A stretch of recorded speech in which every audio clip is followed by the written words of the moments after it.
귀한 찬양 감사합니다. 수고하고 무거운 짐진 자들아 다 내게로 오라고 말씀하시며 그 주님께 갔을 때 참된 평안을 주시는 우리 주님을 기억하며 그 주 안에서 평강과 은혜 누리며 살아가시는 우리 모든 성도님들 되시길 주의 이름으로 축복합니다. 제가 이제 저희 교회에서 주일을 섬긴 지가 한 11개월쯤 돼 가는데요. 오늘 주일 출근길이 가장 험난했습니다. 제가 보통 6시 한 20분에서 30분 사이에는 이제 교회를 와서 좀 기도하고 또 말씀도 다시 보면서 예배를 준비를 하는데, 오늘 이렇게 내려왔더니 차 한 대가 제 차를 막고 있는 거예요. 저희 아파트가 제 신방 다녀보니까 거의 모든 아파트들이 다 그렇긴 하던데 주차하기가 참 어렵습니다. 근데 이제 아마 뒤늦게 들어온 차인 것 같은데, 뭐 세상 사람들에게 일요일이니까 일요일 아침에 누가 나갈까 싶어서 제 차 앞을 막으면서 동시에 입구를 막아놨어요. 근데 기어를 중립으로 안 해놔서 아무리 밀어도 안 밀리는 겁니다. 주일 아침부터 힘을 좀 썼는데 전화를 했는데 전화를 안 받는 겁니다. 그렇게 한 20분 지났나요? 도저히 안 되겠어서 택시를 타고 가야 되겠다라고 이제 생각을 하고 있는데, 저기서 한 사람이 주머니에 손 넣고 어슬렁 오더니 한마디 말도 없이 그냥 차를 빼는 거예요. 그래서 어쨌든 저는 마음이 급하니까 뭐 그냥 그렇게 하고 딱 시동을 걸고 출발을 했는데, 저희 아파트가 이렇게 쭉 길이 있고 나오면 바로 큰 길이 이렇게 2차선 도로가 나오거든요. 근데 이제 한쪽 4차선인데 원래 한쪽에 길이 세워져 있어서 쫙 우회전을 했는데 차 한 대 갑자기 역주행을 해가지고 달려와가지고 차 앞에서 바로 이렇게 멈췄습니다. 그래서 조금만 더 갔으면 이제 정면 추돌에 사고 날 뻔했는데, 그래서 어떻게 하나님께서 막아주셔가지고 7시 다 돼서 교회에 도착해서 1부 때는 정신이 반쯤 나가 있었고요. 2부 때 반쯤 돌아왔고 지금 3부 되니까 좀 어느 정도는 돌아왔는데, 그래서 참 하루하루 살아가는 게 하나님의 은혜가 없으면 안 된다. 하나님의 도우심이 없으면 어떤 일이 일어날지 모르고 어떠한 삶의 변화들이 일어날지 모르는 참 그런 삶을 우리가 살고 있구나라고 하는 생각을 하면서 나름대로는 정신은 없지만 은혜로운 주일 아침을 보냈습니다. 우리 하나님께서 우리와 함께 하시고 우리를 지켜주시고 우리를 살려주시고 우리를 인도해 주실 줄로 믿습니다. 아마 다들 카푸어라는 말을 한 번쯤은 들어보셨을 텐데요. 이 말은 자동차를 뜻하는 영어 단어 카와 가난하다라는 뜻의 푸어를 합쳐서 만든 신조어입니다. 쉽게 말하면 자기 형편보다 비싼 차를 사서 나머지 삶이 참 어려워지는 사람들을 이야기하는데, 구매 비용뿐만 아니라 유지 비용까지 참 어려워서, 그러니까 본인의 능력이나 집안의 재력보다 가분한 차량을 타고 다니면서 스스로는 가난하게 사는 사람들, 그런 사람들 이제 카푸어라고 하는데, 뭐 주변에서 한 번쯤은 보시지 않았을까? 아니면 요즘 TV에 그런 사람들을 다루는 프로그램들이 꽤 나오긴 하는데요. 저도 이제 그런 친구들을 간혹 봤었습니다. 이제 뭐 제가 청년부를 오래 했으니까 청년들 중에서 보기도 했고, 제가 또 군에 있을 때 우리 군에 있는 간부들을 중에서 보기도 했는데, 제가 지금도 기억나는 것은 이 친구가 이제 군에 들어온 지 2~3달밖에 되지 않은 초임하사였습니다. 근데 초임하사는 그 당시에 이제 월급이 190만 원에서 200만 원 사이였거든요. 근데 21살이었습니다. 그런데 어느 날 이 친구가 그 당시에 우리나라에서 제일 좋은 세단을 몰고 출근을 한 거예요. 그러니까 교회가, 이 부대가 얼마나 시끄러웠겠습니까? 그 어린 친구가 그 좋은 차를 몰고 이렇게 딱 오니까 뭐 쟤네 집에 돈이 좀 있나 보다부터 시작해서 이런 이야기 저런 이야기들이 있어서, 한 번은 제가 이제 궁금해서 그 친구한테 물어봤어요. 부모님은 뭐 하세요? 그랬더니 포천에서 조그맣게 농사를 지으신대요. 그러니까 이제 부모님의 돈으로 산 차는 아닌 거예요. 그래서 이 친구가 한 21살이 근데 한 달에 190만 원씩 벌면 꽤 많은 돈이잖아요. 그래서 이 친구가 그 월급을 가지고 차를 샀는데, 제가 그래서 이해가 안 돼서 어떻게 샀냐고 물어봤더니 60개월 할부로 샀대요. 60개월 할부로 사서 매달 100만 원씩 차값이 나간답니다. 그러면 차값이 100만 원씩 나가면 그 정도 되는 차면 기름값도 많이 들겠죠. 그리고 뭐 보험료도 비쌀 거고 유지 비용이 많이 들 거 아니에요. 그래서 거의 한 달에 190만 원, 200만 원 월급을 받아서 차에 들어간 돈이 한 달에 150만 원인 거예요. 그러니까 참 한심하다라는 생각을 제가 좀 했었는데, 얼마 안 있어서 몇 달 있다가 부대가 발칵 뒤집어지는 사건이 벌어졌습니다. 사채업자들이 부대로 몰려온 거예요. 그러니까 얘가 이제 이걸 하다가 또 그런 친구니까 씀씀이가 클 거 아니에요. 이게 도저히 감당이 안 되니까 사채를 썼는데, 이게 감당이 안 되니까 이 부대 안은 아무나 못 들어오거든요. 그 비싼 차를 사놓고 부대 안에서 나가질 않는 거예요. 그러니까 부대 안에서 먹고 자고, 그래서 차 안에서 자고 부대밥 먹고 그러고 이제 있으니까 사채업자들이 어떻게든 돈은 받으니까 부대로 몰려온 겁니다. 제가 그래서 그 친구를 보면서 참 여러 가지 생각을 했던 경험이 있어요. 여러분, 이런 형편에 아무리 좋은 차를 끌고 다니는 것이 무슨 소용이 있겠습니까? 제가 이제 여러 가지 생각을 했다고 말씀드렸지만 참 철이 없다라는 생각을 하다가, 그러다가 문득 어떤 생각을 했냐 하면, 내 안에 저런 모습은 없을까? 그러니까 나는 그런 사람이 아닌데, 나는 그걸 감당할 능력도 안 되고, 나는 그럴 만하지도 않은데 겉으로 보이는 걸 중요하고 그걸 이제 자기의 자랑으로 삼는 거죠.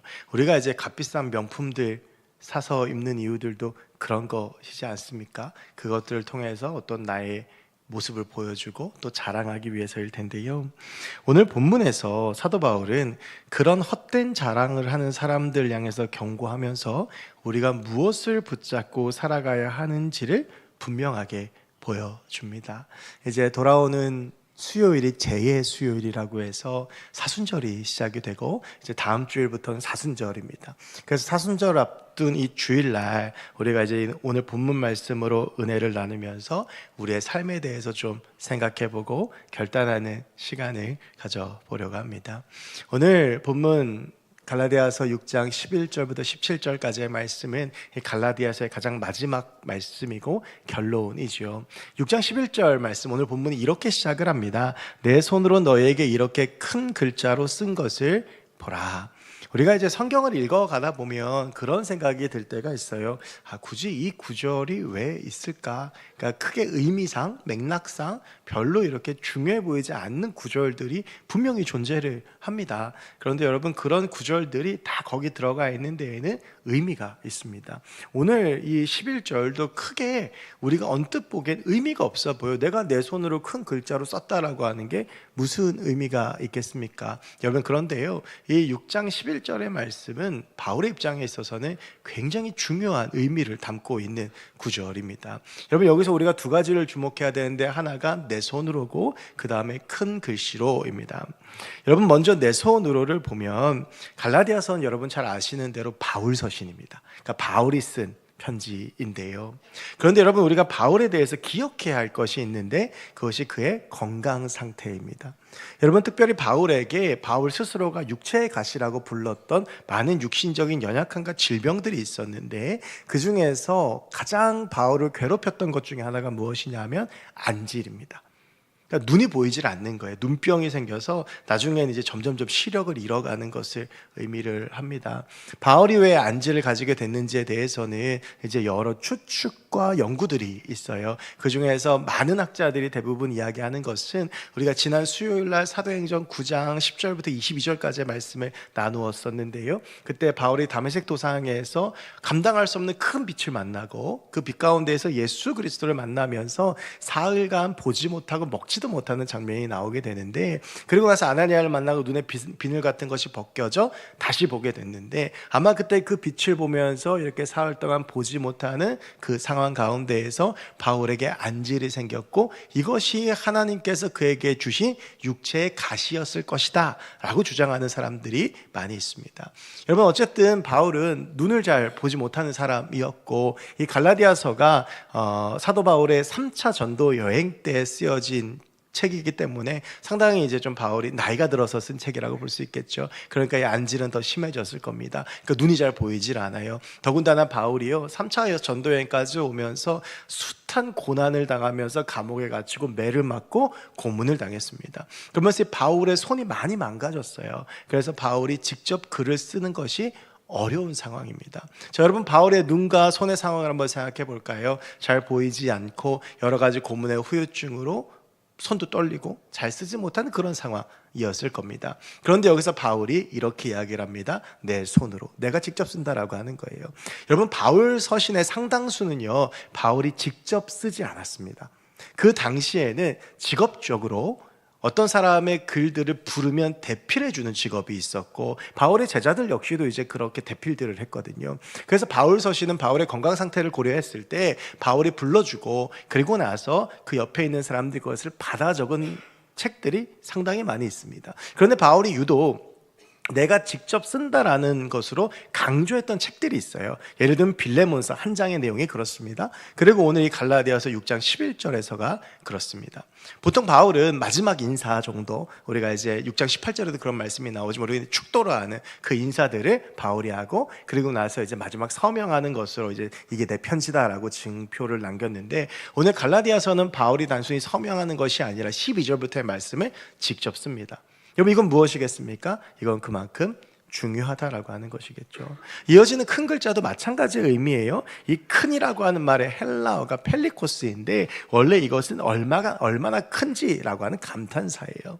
여러분 저도 이제 설교 원고를 쓰거나 하면 주로 제가 이제 하루에 거의 대부분을 컴퓨터 앞에서 보내거든요. 워드를 주로 이렇게 칩니다. 치다가 이제 중요한 게 있으면 어떻습니까? 거기를 굵은 글씨로 표현을 하죠. 잘 보이게 큰 글씨로 이제 이야기를 합니다.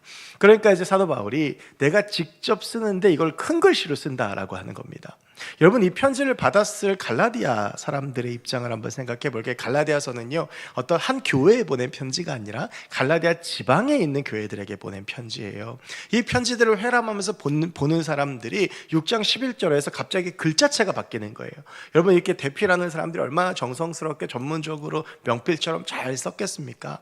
근데 바울이요 눈도 보이지 않고 손도 잘 마음대로 움직이지 않으니까 글씨가 그렇게 정확하거나 예쁘지 않았을 거예요. 갑자기 6장 11절부터 필체가 바뀌는 거예요. 그러면서 뭐라고 얘기하냐면 이제부터 내가 직접 너희에게 쓴다라고 하는 겁니다. 여러분 이거를 받아들였을 갈라디아 사람들의 무게감이 어떨까요? 아 우리 바울 선생이 직접 이제부터 쓰고자 하는 말이 있구나. 아 저런 건강 상태 속에서 이렇게 직접 쓸 때에는 이 말이 얼마나 중요한 말일까?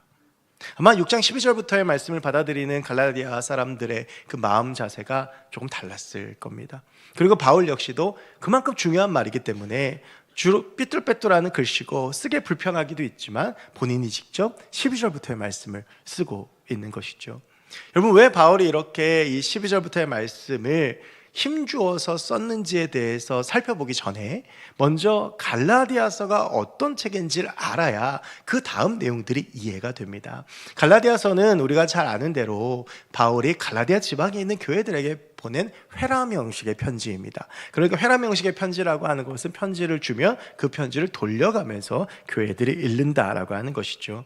여러분 성경은 총 66권입니다. 창세기부터 요한계시록까지. 그런데 어떤 성경이 가장 중요하다라고 규정하기는 어렵습니다. 모든 성경이 다 중요하고 모든 성경의 구절들이 다 중요합니다. 그런데 그 중에서 꼭 한 것만 꼽아야 된다고 반드시 꼽아야 한다라고 하면 아마 많은 신학자들이나 많은 목회자들은 로마서를 꼽을 겁니다. 그 로마서에는 복음에 대한 핵심이 아주 요약적으로 잘 담겨 있기 때문입니다. 그래서 그런 말 하는 분도 봤어요. 내가 무인도에 갔는데 꼭 성경 한 것만 가져가야 된다면 로마서를 들고 가겠다. 또 독일의 유명한 신학자는 그런 말도 했습니다. 성경 전체가 반지라고 한다면 로마서는 그 반지의 정중앙에서 빛나는 보석과도 같다. 이제 그만큼 로마서가 중요하다라고 하는 것인데 이 갈라디아서의 별명은 짧은 로마서입니다. 그러니까 로마서가 복음에 대해서 그리스도인의 삶에 대해서 1장부터 16장까지 아주 상세하게 상수를 하고 있다면 갈라디아서는 그런 복음에 대한 내용을 어느 정도 축약해서 설명하고 있는 책이다라고 하는 것이죠. 여러분 바울이 왜 이렇게 로마서만큼이나 힘을 주어서 복음에 대한 이야기들 갈라디아 지방 교회들에 보냈느냐? 그것은 그 당시에 갈라디아 교회가 처한 상황 가운데 답이 있습니다. 여러분 갈라디아 지방이라고 하는 지방 자체가 원래 유대인들의 영향력이 굉장히 강한 지역입니다. 이 지역이 어디냐 하면 사도행전 13장 14장에 나오는 사도 바울이 1차 전도여행 때 방문했던 비시디아 안디옥, 루스드라, 더베, 이고니온과 같은 지역이에요. 근데 여러분 사도행전 13장 14장을 보면 바울이 그런 지역에서 복음을 전하다가 쫓겨나기도 하고 매를 맞기도 하고 고난당한 것들을 볼 수 있는데 그 박해의 주체들이 거의 다 누구였냐 하면 유대인들이었어요.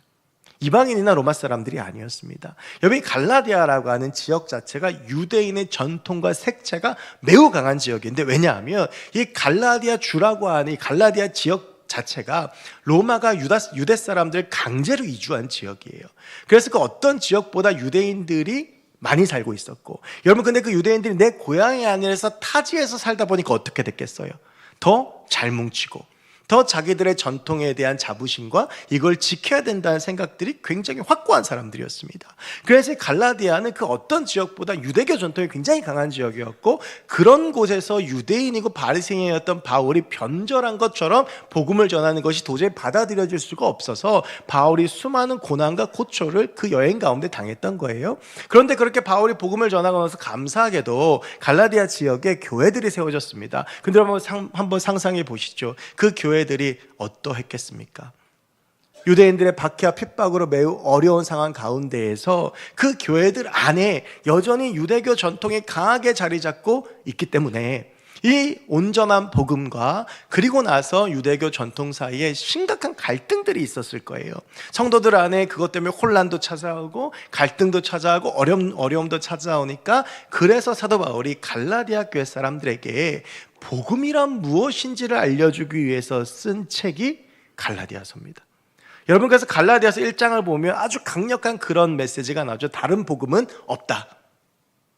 복음이 무엇인지에 대해서 사도 바울이 쓰고 있고, 그래서 갈라디아서는 그 어떤 것보다도 복음에 의한 자유, 유대교 전통에 매여서 할례와 율법 가운데 매여 있으니까 그게 아니라 우리 주님께서 우리 가운데 자유를 주셨다. 그래서 갈라디아서를 그리스도인 자유의 대헌장이라고 부르기도 하는데요, 이 갈라디아서는 그리스도인의 자유와 그 복음이 주는 선물에 대한 이야기가 매우 풍부하게 기록되어져 있는 책이다라고 하는 것입니다.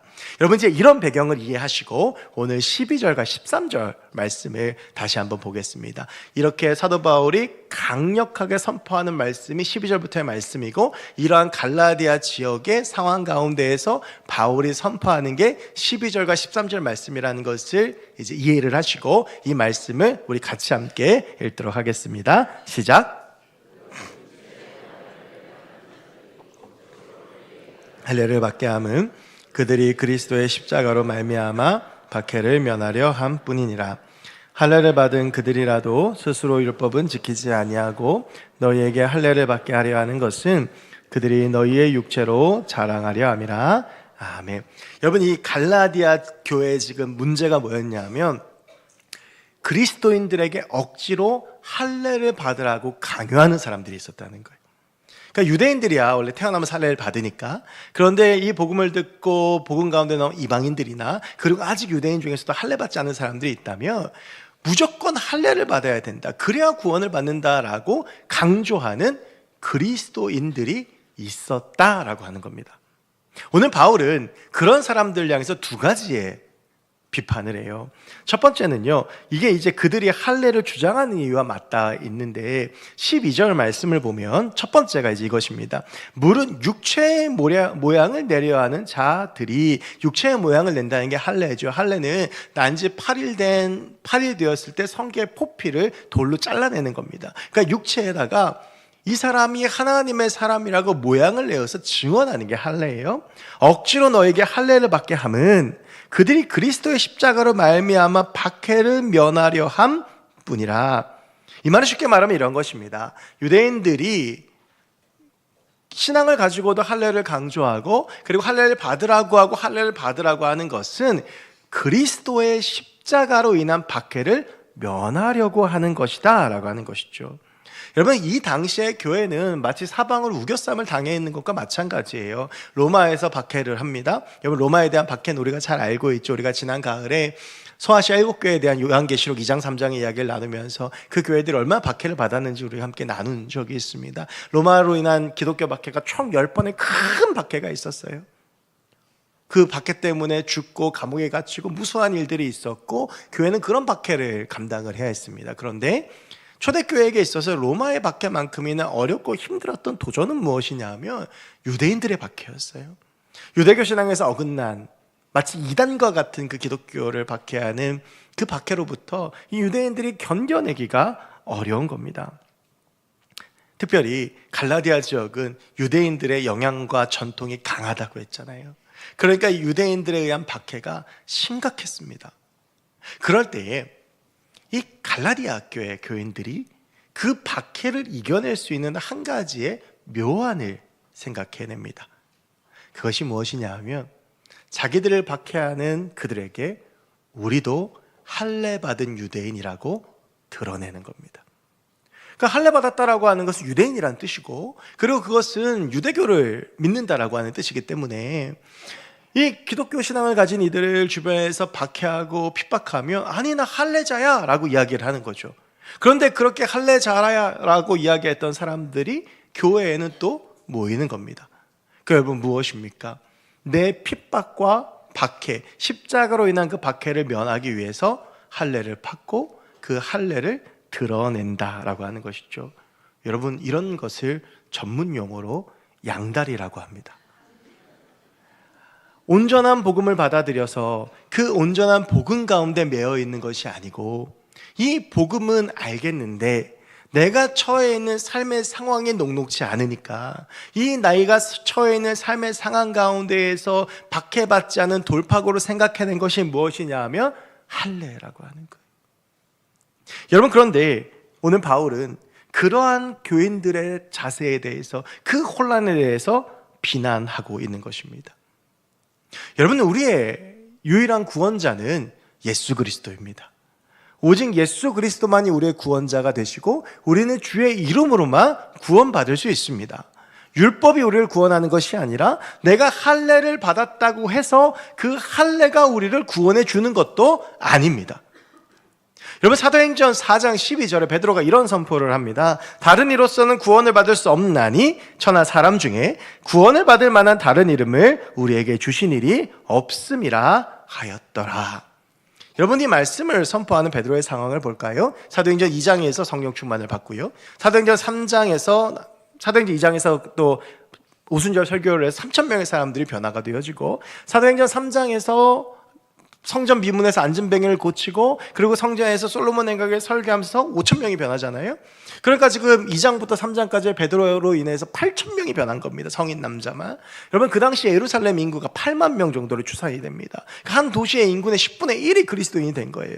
그러니까 사내들인 공회에서 난리가 난 거죠. 사내들인 공회는 유대인 지도자, 종교 지도자 72명이 모여서 유대인 사회에서 일어나는 모든 일들을 최종적으로 결정하는 최종 의결 기구입니다. 예수님도 그 사내들인 공회에서 죽음을 맞이한 거예요. 여러분 베드로가 그 사내들인 공회 앞에 소환을 당해서 쓴 겁니다. 여차하면 죽이겠다라고 하는 거예요.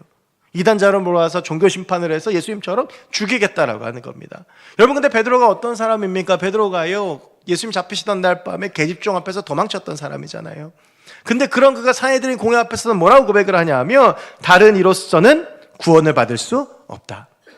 천하 사람 중에 구원을 받을 만한 다른 이름은 우리에게 주신 일이 없다. 오직 예수님만이 우리의 구원이시다라고 목숨 걸고 선포하는 겁니다.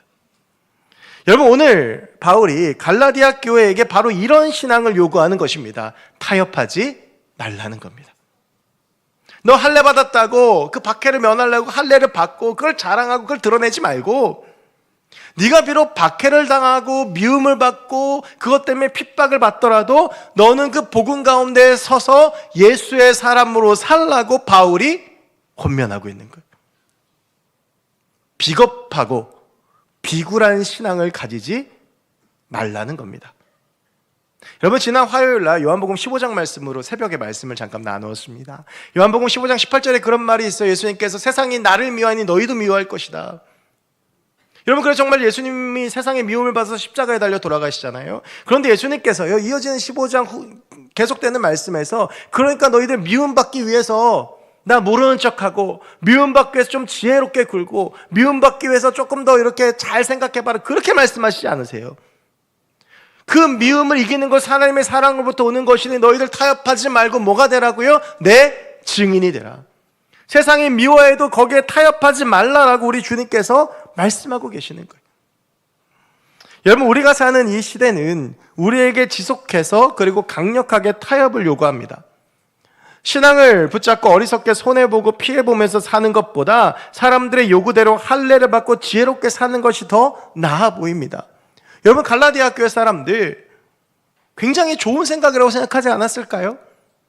할례도 받고 기독교 신앙도 가져서 유대인들이 뭐라고 그러면 나 할례 받은 사람이야 라고 이야기를 하고, 또 교회에서는 아니 나 기독교 신앙 가진 사람이라고 이야기하는, 여러분 어떻게 보면 굉장히 지혜롭고 합리적으로 문제를 풀어나가는 것처럼 보이지만 우리 주님께서 원하시는 것은 그것이 아니다라고 하는 겁니다. 여러분, 그런데 우리도 그렇게 살 때가 참 많죠. 세상에서는 세상이 원하는 기준에 맞춰서 살아갑니다. 세상에서 원하는 대로 살아가고 세상에서 요구하는 대로 살아갑니다. 마치 할례를 받은 유대인들처럼 세상이 그래 나한테 이걸 원해, 그럼 나 이거 해줄게. 그래 세상에서 너희가 나한테 그럼 나 이것까지 해줄 수 있어. 이것까지 내가 양보가 돼. 그러면서 교회에 와서는 전혀 다른 모습으로 살아가는 거예요. 여러분, 그러니까 세상에서의 모습과 교회에서의 모습이 다른 카멜레온 그리스도인들이 되는 겁니다. 여러분, 카멜레온은 어떻습니까? 주변 색에 따라서 색깔이 바뀌잖아요. 그것처럼 세상에서는 전혀 다른 모습이고 교회에 와서는 또 전혀 다른 모습인 거예요. 세상에서의 모습을 보면 저 사람이 교회를 다닐 거라고 신앙을 가진 사람이라고 전혀 예측도 할 수 없는 사람이 교회에 와서 눈물을 흘리고 기도한다면 이것은 굉장히 잘못된 것 아니겠습니까? 여러분, 오늘 사도 바울이 갈라디아 교인들을 통해서 선포하는 것은 무엇이냐 하면 너희들 핍박받고 박해 안 받으려고 할례 받는 거 그만두고 때려치라는 겁니다. 박해를 받고 핍박을 받더라도 너희 신앙을 온전히 지키라는 거예요. 여러분, 이 마음을 가지고 바울이 선포했던 말씀이 갈라디아에서 가장 유명한 말씀입니다. 이번 주 암송 구절인데 갈라디아서 2장 20절입니다. 우리가 갈라디아서 그러면 생각나는 말씀. 내가 그리스도와 함께 십자가에 못 박혔나니, 이미 나는 그리스도와 함께 십자가에 못 박힌 거예요. 나는 없어요. 이제는 내가 사는 것이 아니요 오직 내 안에 그리스도께서 사시는 것이라. 이제 내가 육체 가운데, 그럼에도 내가 육체 가운데 사는 것은 나를 사랑하사 나를 위하여 자기 자신을 버리신 하나님의 아들을 믿는 믿음 안에서 사는 것이라. 우리가 사는 게 아니에요, 여러분. 내가 사는 게 아니에요. 여전히 내가 그럼에도 주와 함께 죽었지만 육체 가운데 사는 것은 믿음으로 사는 것이고, 그 믿음으로 살아갈 때 우리 주님께서 주시는 사명 감당하고 은혜 감당하고 그 복을 받으면서 주와 함께 연합해서 살아가는 것이 그리스도인의 삶이라고 하는 거예요. 여러분, 우리는 세상과 타협해서는 안 됩니다. 우리는 그리스도와 연합해야 됩니다. 세상에서 할례를 원한다고 할례 받고, 세상에서 율법 지키는 걸 원한다고 율법 지키면서 세상의 비유에 맞춰가는 사람들이 그리스도인들이 아니라 그리스도인이라고 하면 그리스도의 길을 따라가는 사람들입니다. 네 십자가를, 자기 십자가를 지고 나를 따라오라고 말씀하셨던 그 예수 그리스도의 명령에 순종해서 그 길을 걸어가는 사람들이죠. 여러분, 다니엘의 세 친구들이요, 바벨론 1차 침공 때 바벨론으로 끌려갔습니다. 수많은 소년들이 끌려갔어요. 그 중에서 수많은 소년들이 택함받아서 바벨론에서 왕궁에서 교육을 받았는데 그 단 4명만이 왕의 음식을 거부했습니다. 타협하지 않은 거예요. 그 세 친구가 ဖွ불 앞에서도 금신상 앞에 절하는 것 거부했습니다. 노년의 다니엘이 기도하며 사자굴에 던져지는 걸 알면서도 기도했습니다. 여러분, 기도하는 거 뭐 꼭 창문 열고 손 들고 기도해야 됩니까? 마음속으로 그냥 기도하면 되잖아요. 그런데 다니엘은 그렇게 자신의 신앙과 타협하지 않는 거예요. 여러분, 그런데 결국 어떻게 됐습니까? 그들이 이깁니다. 여러분, 우리가 영적 전쟁에서 승리하지 못하는 것은 온전히 하나님 앞에 서 있지 못하기 때문입니다. 자꾸 한눈 팔고 양다리 걸치고 타협하고 주님 앞에 전심전력 다해도 이기기 어려운 이 전쟁을 그렇게 하고 있으니 이길 수가 없는 것이죠. 여러분, 우리가 온전히 예수 앞에 서 있는 주의 사람들이 됐으면 좋겠습니다. 오늘 갈라디아서 2장 20절의 고백이 우리의 고백이 되었으면 좋겠습니다. 여러분, 두 번째로 유대인들이 이 그리스도인들에게 할례를 강요했던 이유, 그리고 그리스도인들이 신앙을 가지면서 할례를 받았던 이유는 이것이 자랑이 되기 때문입니다. 13절 말씀을 보면 할례를 받은 그들이라도 스스로 율법은 지키지 아니하고 너에게 할례를 받게 하려 하는 것은 그들이 너희의 육체로 자랑하려 함이라. 여러분, 왜 할례가 자랑이 되는지 우린 잘 이해할 수는 없죠. 여러분, 근데 이 할례라고 하는 것이요, 유대인들에게 있어서는 굉장히 큰 자랑이었습니다. 이게 내가 하나님의 사람이다 라고 하는 증거거든요. 그래서 유대인들은 이 할례로 인한 굉장한 특권의식을 가지고 있었습니다. 그래서 할례 받은 사람만 하나님의 사람이고, 당연히 그들만 하나님의 사람이니 그들만 구원받을 수 있다라고 하는 것이었어요. 여러분, 이 유대인들의 특권의식과 평생 싸웠던 사람이 누구냐 하면 바울입니다. 이방인 선교를 감당하는 그가 끝도 없이 수도 없이 유대인들과 이 문제를 가지고 싸운 거예요. 그들에게 구원받은 증표가 없지 않느냐라고 하는 것이, 여러분, 아주 오래전에 추노라는 드라마가 있습니다. 저는 그 드라마 안 봤는데 그 드라마가 노비를 잡으러 다니는 거래요. 여러분, 노비인 줄 어떻게 합니까? 낙인이 찍혀 있으면 노비잖아요. 유대인들도 내가 구원받았다, 내가 하나님의 사람이다라고 하는 증거가 몸에 표시되어져 있다라고 하는 거예요. 그게 할례인 거예요. 그런데 어떻게 할례 받지 않은 자들이 구원받을 수 있냐? 그래서 바울이 이방인들에게 선교하고 이방인들에게 복음을 전하는 것을 심지어는 사도들까지도 반대하고 베드로와 끊임없이 논쟁했던 거예요. 바울과. 여러분, 이러한 유대인들의 특권 의식이 바로 할례입니다. 이게 그들의 자랑이 된 거죠. 그러니까 그들은 사람을 보는 기준이 하나예요. 할례를 받았냐, 못 받았냐. 이게 우리에게 익숙한 표현으로 할례자냐, 무할례자냐. 무할례자는 하나님이 버린 사람들인 거예요. 할례자인 나는 어떻게 살아도 하나님이 선택받은 사람들인 거죠. 여러분, 만약 우리에게도 구원받으면 신체의 변화가 일어난다면 좀 이러한 마음이 들지 않겠습니까? 내가 하나님을 만나니까 갑자기 내 뒤에서 후광이 난다든지, 얼굴이 조금 더 잘생겨진다든지, 뭐 이렇게 얼굴에 어디가 변한다든지. 여러분, 그런데 우리가 이제 그런 것들이 아니잖아요. 우리의 구원은. 그러니까 이 갈라디아 사람들이 혹하는 거죠. 우리가 복음을 가지고 있는데 할례까지 받으면 진짜 구원받은 거고, 야, 이게 내 자랑이 되는구나. 그래서 여전히 예수를 믿으면서도 이 자랑을 내려놓지 못하는 거예요. 유대인의 자랑이 할례이니까. 여러분, 그런데 우리가 오늘 본문을 나누면서 반드시 기억해야 되는 말씀이 하나 있습니다. 사무엘상 16장 7절의 후반절인데 성경에서 좀 다른 모양으로 여러 번 반복되고 있는 말씀이기도 합니다. 내가 보는 것은 사람과 같지 아니하니 사람은 외모를 보거니와 나 여호와는 중심을 보느니라 하시더라. 여러분, 우리는 외모를 향한 집착을 버려야 합니다. 이것은 사전적인 의미의 외모를 말하는 것이 아니라 우리에게 보여주고 드러나는 모든 것들입니다.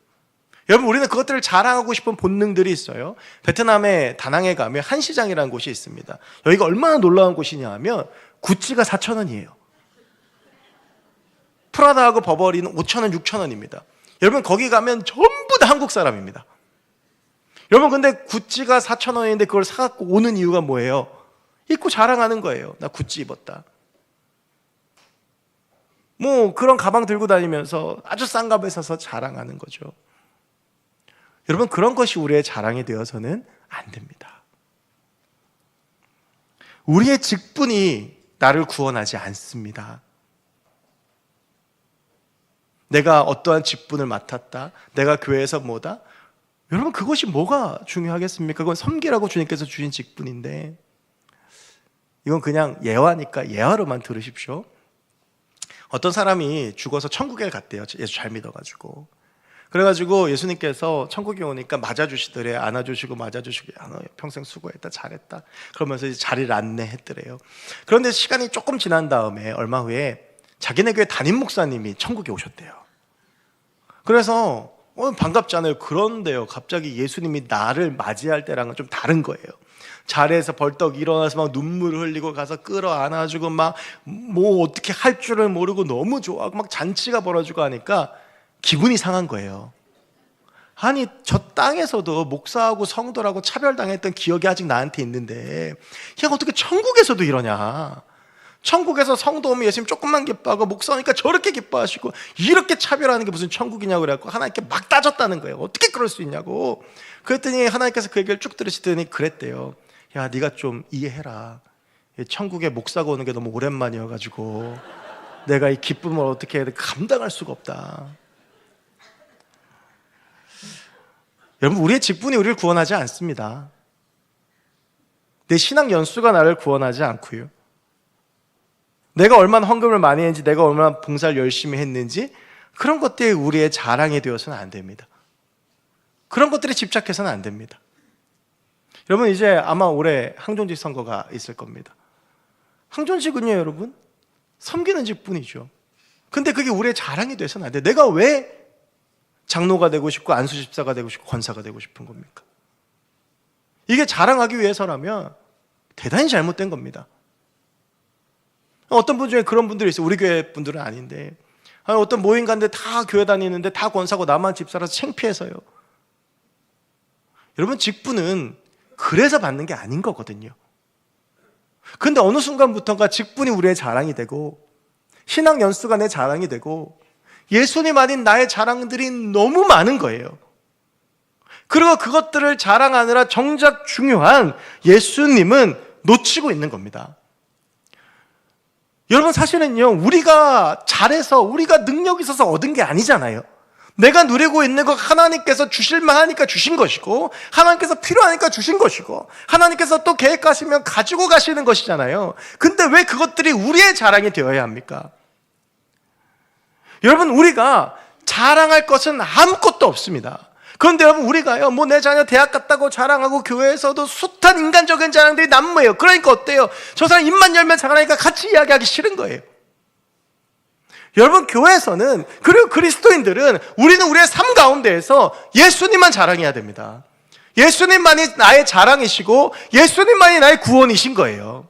여러분 그래서 이제 마지막으로 바울이 이렇게 이야기를 하는 거예요. 14절에서 그러나 내게는 우리 주 예수 그리스도의 십자가 외에 결코 자랑할 것이 없으니 그리스도로 말미암아 세상이 나를 대하여 십자가에 못 박히고 내가 또한 세상을 대하여 그러하니라. 여러분 우리가 자랑할 분은 예수밖에 없습니다.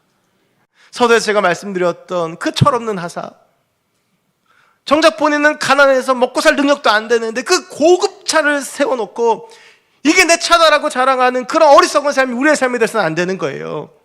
내 삶의 가장 중요한 가치는 예수께서 내 안에 계시지 않는데 내가 예수님께 붙잡혀 있지 않은데 그저 드러나는 것들을 어떻게든 맞춰놓고 자랑하면서 이게 내 자랑이다고 말하는 여러분 그 삶은 어리석고 무가치하고 무의미한 삶입니다. 우리에겐 예수 그리스도만 계셔야 합니다. 여러분 그래서 15절에서 바울이 이렇게 이야기해요. 할래나 무할래나 그거 중요한 거 아니다. 오직 뭐가 중요하냐? 새로 지음을 받은 것. 예수께서 너에게 주신 그 생명이 중요하다라고 하는 것입니다. 여러분 저는 우리의 예배가 형식적인 예배가 되지 않기를 소원합니다.